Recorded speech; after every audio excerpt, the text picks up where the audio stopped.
Hello guys, आपका मेरे channel smart study में स्वागत है। आज हम शिक्षा निदेशालय की तरफ से दी जाने वाली कार्यपत्रक नंबर 23 करेंगे, जो कि क्लास 7th की है और विषय है विज्ञान। ये वर्कशीट 5 अक्टूबर 2021 की है। तो आइए शुरू करते हैं आज की वर्कशीट। प्राणियों में पोषण, स्वाद, कलिकाएं, जीभ। राहुल अपनी माँ द्वारा तैयार नाश्ता कर रहा था कि अचानक उसने करेले का एक टुकड़ा खा लिया और कड़वाहट के कारण चिल्ला पड़ा। क्या आपने कभी ऐसा अनुभव किया है? हम किसी भी चीज़ को खाते हैं तो उसका एक स्वाद हमें मिलता है, और वो स्वाद किसकी वजह से होता है? हमारी जीभ की वजह से, क्योंकि हमारी जीभ पर बहुत सारी स्वाद ग्रंथियां होती है। तो उसी के बारे में हम पढ़ेंगे। जीभ एक मांसल पेशीय अंग है जो पीछे की ओर मुख गुहिका के अधर तल से जुड़ी होती है। देखो ये क्या है? एक मांसल पेशी का, मांस का एक टुकड़ा है, पेशीय अंग है जो क्या है, पीछे की तरफ मुख गुहिका के अधर तल, मतलब पीछे की तरफ अगर टच करके देखेंगे तो अधर तल मतलब नीचे की तरफ जुड़ी होती है। यह अग्रभाग सामने से स्वतंत्र होता है और किसी भी दिशा में मुड़ सकता है। अगर आप अपनी जीभ को मोड़ना चाहें किसी भी दिशा में तो ये सामने से क्या होता है, यहाँ से स्वतंत्र होता है, फ्री होता है, कहीं पे भी मुड़ सकता है। अब देखते हैं जीभ के कार्य क्या है। बोलने के अलावा जीभ के अन्य कार्य भी हैं। यह भोजन में लार को मिलाने का कार्य करती है तथा भोजन को निगलने में सहायता करती है। इस पर स्वाद कलिकाएं होती है और भोजन के विभिन्न स्वादों का पता लगाते हैं। तो स्वाद का पता चलता है, भोजन को निगलने में मदद मिलती है, और क्या करती है, जीभ से हमें बोलने में मदद मिलती है। ठीक है, अब देखते हैं यहाँ पे कुछ स्वाद के बारे में बताया गया है कि कौन सा स्वाद कहाँ पर होता है। अगर आप ये अनुभव आप अपने घर पर भी कर सकते हैं। कोई मीठी चीज़ लीजिए तो आपको पता चलेगा, जीभ का जो स्टार्टिंग का पॉइंट होता है ना, यहाँ पे हमें मीठे का पता चलता है कि किसी भी चीज़ की कहाँ से वो मीठी है। अगर आप सिर्फ अगर पीछे कहीं, अगर यहाँ पे कहीं मीठा रख देंगे तो उसका अनुभव नहीं होगा, लेकिन यहाँ पर अगर आप कोई खाद्य पदार्थ मीठा रखेंगे तो आपको मीठा का अनुभव यहाँ पे होगा।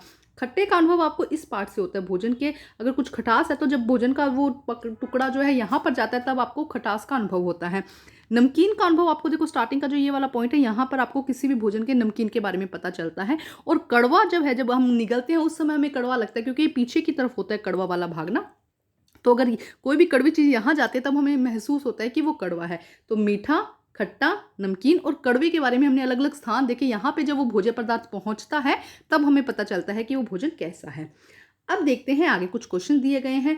रिक्त स्थानों को भरिए। जीभ एक मांसल पेशीय अंग है जो पीछे की तरफ मुख गुहिका के अधर तल से जुड़ी रहती है। तो देखो यहीं से पूरी लाइन लिख लीजिएगा आप, पूरा फिलिंग द ब्लैंक्स यहीं से हो जाएगा। मांसल एक पेशीय अंग है जो पीछे की तरफ मुख गुहिका के अधर तल से जुड़ी होती है। तो ये वाला फर्स्ट क्वेश्चन हो जाएगा। ठीक है, यहाँ से लिख लीजिएगा।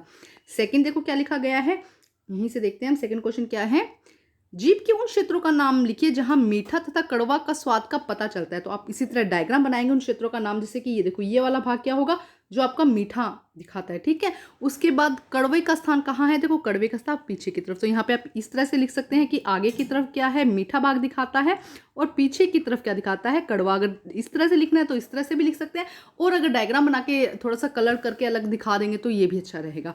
नेक्स्ट क्वेश्चन देखिए, कल्पना कीजिए कि आपके मुख में जीभ नहीं होती तो आप कैसा अनुभव करते हैं। अगर कल्पना करो, देखो हम बोल नहीं पाते, हम स्वाद नहीं ले पाते, भोजन को मिक्स नहीं करा पाते, निगल नहीं पाते ना। तो आइए देखते हैं इसका आंसर। तो आइए देखते हैं आंसर। अगर हमारे मुंह में जीभ नहीं होती तो हम बोल नहीं पाते, हम किसी भी चीज़ के स्वाद के बारे में पता नहीं चला पाते। ठीक है, हमें क्या होता, हमें किसी भी चीज़ के स्वाद के बारे में नहीं पता चला पाते, मतलब हमें किसी भी चीज़ का स्वाद ही नहीं पता चल पाता। इसके अलावा हम अपने मुंह में भोजन को अच्छे से मिला नहीं पाते और निगल नहीं पाते। निगलने में भी जो जीभ है हमारी मदद करती है, उसमें हम लार नहीं मिला सकते। तो ये इस तरह से लिख सकते हैं कि अगर हमारे मुँह में जीभ नहीं होती तो हम बोल नहीं पाते, हमें किसी भी चीज़ के स्वाद के बारे में पता नहीं चल पाता। इसके अलावा हम अपने मुंह में भोजन को अच्छे से मिला नहीं पाते और निगल नहीं पाते। तो ये थी हमारी आज की वर्कशीट कंप्लीट करके अपने टीचर से चेक करवाइए, और प्लीज़ मेरे चैनल को लाइक कीजिए, सब्सक्राइब कीजिए और शेयर कीजिए। Thank you guys.